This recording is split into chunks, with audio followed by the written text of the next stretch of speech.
What is up, rockers? Welcome back here to another Rise of Kingdoms content. Today in this video, we're going to talk about the top 5 reasons why you want to consider playing the Desert Conquest.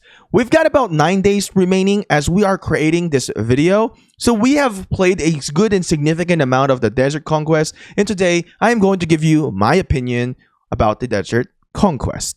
Now, my name is Shinchi42. If you guys love Rise of Kingdoms content, consider subscribing and turn your notification on. I'm going to be waiting for all those supporters to leave a comment in the comment section below. And for those who are spectators, I guess you guys can just watch and enjoy the video. By the way, I'm going to add a timeline to this video, so if you want to skip into certain parts, you can definitely do it. I know there are viewers who have been requesting for this, and I do apologize that sometimes I am not able to make some timeline, but today you're in luck because I've got the effort.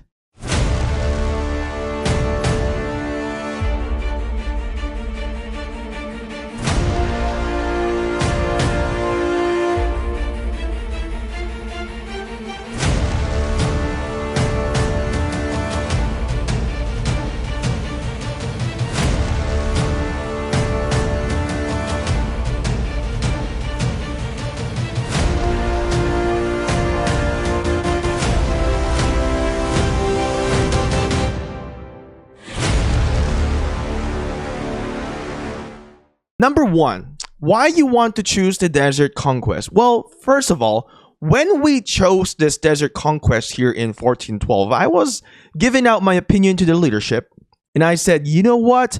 We got to try something new. We have been doing, the heroic anthem every single time. It's so boring. So boring. When you're doing stuff over and over and over, it's boring to me, all right? And it's also boring to certain people. And this is why I think that 1412 have considered my suggestion to try something new. And there are a few more things in here that I'm going to talk about that I think that our kingdom also considered when we chose going into the Desert Conquest. So number 1 real reason in here for you to try Desert Conquest, try something new. Now, a lot of people don't like changes within the game or changes in life, but here's the biggest thing that I want to tell you guys. Changes are not always bad. Sometimes they're good. And for this KVK, I'm going to tell you that this is absolutely very different than the normal KVK that you are going to experience. And it's not a bad thing at all. Number 1 that I want to talk about is just the structures in this KVK. You are first going to start out in this starting zone, and then eventually you're going to move into all of the zone. Now, in the very beginning, this is what's nice about this, is at the very beginning, nobody know what's going to happen, and the mystery was amazing. When you play video games, you want to kind of, having that mystery, unlocking the mystery, figuring things out, and this is why you want to try something new. So, when we first started in this game, in Desert Conquest, nobody knew what's going to happen and how we're going to be teleporting. So, as you can see, once the desert fortress in here have been captured, then you can get into the pass and then build your flags without dropping any fortress. Isn't that amazing? So, as you can see in here, there is no fortress, right? Just the flags. Now, one thing that we didn't know in the very beginning, if we're going to be able to build structures in the non-green area, but as you can see, everything that has a pass, you can build and you can capture. All right. So that was one thing that we kind of wasn't so sure in how things are going to go. But since we're making this video, I want you guys to have a little bit of information in here as well, especially as you are looking into this map as we're hovering into it. So number 1 really is try something new, because new is exciting and new changes the strategy and new tests your leaderships and your kingdom's strategy. All right. So number 2, being able to step away from the game, but not all the time. All right. So what do I mean by that statement? So in this game, there is this thing called general function. Now, there is a good and bad thing about the general function. That's one thing that I want to tell you guys. Now, I have benefited on the general function, which if you send your troops into the fortresses a general, as you can see right now, whoever this is, this guy is the general of this fortress. Now he can either garrison or use your marches that are in that fortress to rally a pass, to rally any structure, a city perhaps, or rally a colossi, or rally another fortress. So that's fun part, right? That's the fun part about it. You can step away and you can still be in battle without real good worrisome, because if you trust the leadership, if you trust the general, then you're in good hands, right? That's a State Farm. Or is it Allstate? You're in good hands. I don't know. No matter. We're not promoting no insurance company here. So you're in good hands if they are good, generals and leaders. Now, I have experience where we died many times as well, and I have experience that we have successfully defended and successfully done a rally. Now, another thing that I don't like about this is that sometimes you just get random people who just randomly capture that becomes the general. I don't really know if there is a good way to fix this from Lilith, but that's one of my little pet peeve, is that it's just sometimes it's random if the leadership do not fix it. Who can fix the generals in here? It's going to be the leaders of each coalition alliances. Now, I made a video about this previously. I highly recommend that you check that video out. So, coming back in here for the number 2 reason why you want to play Desert Conquest, if you don't have a lot of time playing KVK. So for example, for my case, I've been quite a little bit busy with life as well. So if you want to just send your troops and allow others to use it without, of course, repercussion, because activity is very important in Rise of Kingdoms, in that case, you are still active and you are still in combat, and you are still going to get the stats. So that's one thing that I like about this KVK. Number 3 reason. If you want to have a low intensity fighting, but a high frequency fighting or high frequency battles. What do I mean by that? Low intensity in the very beginning. Oh my God. It is annoying. And I'm sure you guys have heard about this on Facebook. I'm sure you guys heard of it on Discord.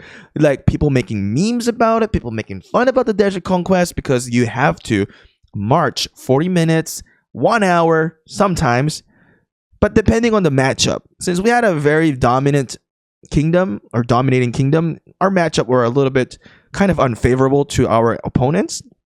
Therefore, whenever we are pushing, we have to travel over an hour. But if it was an equal matchup, we'll probably travel like 30 minutes, I think, or 25 minutes, or maybe 20 minutes of travel. Not too bad. Okay, but still, that's a pretty long travel time compared to your normal KVK, right? So that's the low intensity that I like to say. Now, the high intensity is when all of the passes opens. All right, when the pass opens, that's where the high intensity comes from. I will be honest, I had a hard time, as my life is also a little bit busy lately. I had a hard time with this high intensity in this KVK. And I'm not going to lie to you guys, I had a hard time. So that's a little bit thing. If you're not super active, you might not catch the high intensity fighting that happens within the game. What do I mean by this with the high intensity? Once the pass is open, there is always battles going on. In the previous KVK, you can block the passes and that's it. In here, you cannot block pass. Once they try to take the fortress, they can just randomly like get in and attack the rally the pass, and they can get into the area. They actually did that to me. I was right here previously. Where is that? I was right here previously, and they were able to take the pass, and I didn't have any territory. I could have been zeroed if nobody have messaged me that, hey, we lost the pass, get the fudge out. All right, so that's the high intensity part of the game. Also, you can see this colossi in here. There is a lot of them, so they would be unshielded eventually, just like any holy sites, and then we have to capture them. Actually, I miss majority of this. So that's one thing that is a high intensity as well, because there's constant fighting for that to capture that colossi, because you are going to get some points for that. So as you can see, this one, we don't even hold it. It's held by TNT. So as you can see, right, this is it. You are actually going to get some coalition prestige as well as camp prestige points. So it's high intensity. And then the marching time that I've mentioned earlier, how it's like, oh, it's going to be a really long marching time, like 40 minutes, an hour. Everything is reduced as you are, right? As you are getting closer to each other, marching time is reduced. So with that being said, this game mode, if you're looking for something kind of low intensity in the beginning, and then becomes a high frequency. All right. Number 4. A new strategy on the ancient fortress and territory movement. This is where the new part, when we talk about number 1, trying out something new, trying out different strategy. Basically, in this game mode, the leadership strategy has been tested. All right, this is what makes it amazing. I don't really fully understand what our leadership did, but they did an amazing job. But I bet it wasn't easy. As you can see, we have a lot of structures that we own. Like we're in so many passes, and I don't know how our leadership did it, and I gotta give them props for that. So the movement into the ancient fortress, as you guys remember, we made a video about this, and we talked about this. You kind of have to capture these fortresses before you can actually take the pass. So the strategy plays a big role on how you can succeed for that one. Organizing your team, getting everybody in that area to attack a pass, to capture it, to rally it, and also to defend it. The territory movement, the general function, that's the strategy part of the game that is quite unique to the Desert Conquest. Now, this is probably my ultimate and favorite part. The number 5 reason why you definitely should consider the Desert Conquest. I want to ask you a question in here right now. Do you like to fight? Do you like to war? Because if you do, you are probably going to have an issue with certain things in the game. For example, you are going to have some issue if you have a lot of casualty, right? If you have a lot of casualty, goes into your hospital, oh, you're going to run out of speed ups. Well.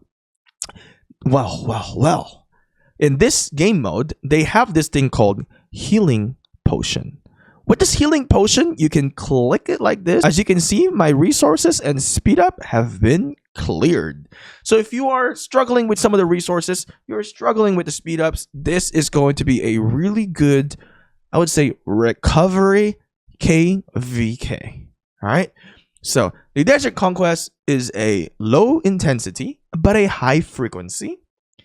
But as you battle enemies, you are going to gain some healing potion. And as well as when you're doing the Bastion quest, you're going to get some healing potions. So to kind of give my verdict for this one, I don't really think this KVK is bad, and I think people should embrace this KVK. It's a new strategy. It's not one of those KVK that you just dump so many freaking troops in one rally, right, before you can move to the next one. So we've seen those rallies for 2, 3, 4 hours. You know what? We've been doing that for almost 3 years. It's freaking boring. You look at the report. Oh, wow. Same old shit, you know? People teleport into one area. People dump troops. Same stuff every time. There's really no strategy into that. You have one really good command, 2 good commanders defending, 2 good commanders rallying, and then you just keep dumping troops. And you look at battle report. Us YouTuber hype it up. Come on. Same stuff every time. Boring. Try something new. I would say if you are considering Desert Conquest, I think this is a good recovery KVK. If you want to do maybe 2-3 rounds of Heroic Anthem, right? I think they removed Strife at the 8 now. So if you want to try, 2-3 rounds of that and then go for Desert Conquest, I think it's not a bad idea. Try something new and do some, kind of recovery KVK. Allow everybody to kind of like have fun. Maybe a little bit longer marching, but recovery KVK throughout that. You're still enjoying the game. You're getting the healing potion, continue to fight, and getting some rewards as well. The biggest thing is really the rewards of the game, right? So if you go into the rewards in here, the Crusaders achievement, as you can see, I still have to accumulate some honors in here. There is no Dark Fortress, there is no Dark Ruins and Ancient Ruins in here, so you really need to grind a lot of barbs, which I feel like Lilith should definitely decrease some of the accumulation of points, and how terrible that is. And then I have only done like 6 million, severely wounded. And there's also like, doing your Bastion quest. Of course, you need to do all of that. You need to grind. I need to grind this before the KVK ends, actually. So I've got 9 days to finish all of this. And there's also like, you have to fight in the ancient fortresses on those kind of structures before you can get some better points. Let me see where it is, because there is some quest for that, actually, right here. Kill or severely wound 500k enemy units at the desert fortress. So you get some of those rewards as well. So it's a good recovery KVK, but you do need to kind of grind it. You need to grind it.